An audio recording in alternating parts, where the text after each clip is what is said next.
નમસ્કાર, માન ગરિમા ન્યૂઝમાં આપનું સ્વાગત છે। હવે જોઈએ આજના સમાચાર। 7th ડે સ્કૂલમાં વિદ્યાર્થીની હત્યા બાદ બબાલનો મામલો।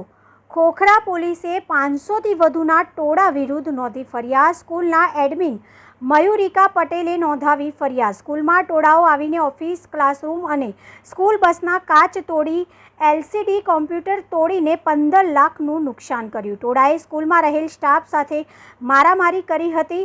પોલીસની હાજરીમાં ટોળાએ તોડફોડ કરી હતી। ખોખરા પોલીસે રાયોટિંગ, મારામારી, નુકસાન પહોંચાડવા જેવી કલમ હેઠળ નોંધ્યો છે ગુનો। 2 દિવસ પહેલા ખોખરા પોલીસ સ્ટેશનમાં જે હત્યાનો બનાવ બનેલો હતો એને અનુસંધાને આજ સવારથી 7 ડે સ્કૂલ ઉપર પૂરતો પોલીસ બંદોબસ્ત રાખવામાં આવેલો હતો।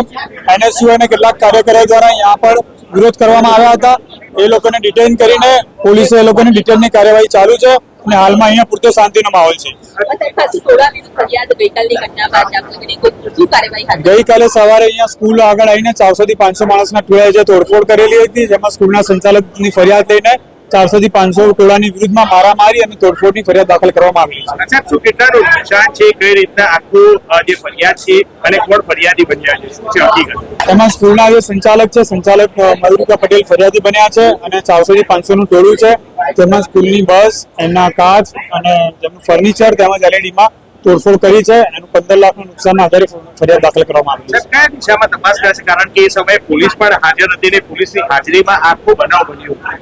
ગઈકાલે જ્યારે પોલીસને ધ્યાનમાં આવ્યું કે અહીંયા ટોળું થયું, તાત્કાલિક અહીંયા પોલીસ પહોંચીને પોલીસને જે સ્કૂલની બહાર નીકળવાનો પ્રયત્ન કરેલો હતો અને એમની વિડીયોગ્રાફી પણ કરવામાં આવી હતી। તમામને વિડીયોગ્રાફીના આધારે આઈડેન્ટિફાઈ કરીને એ લોકોની અરેસ્ટ કરવામાં આવશે।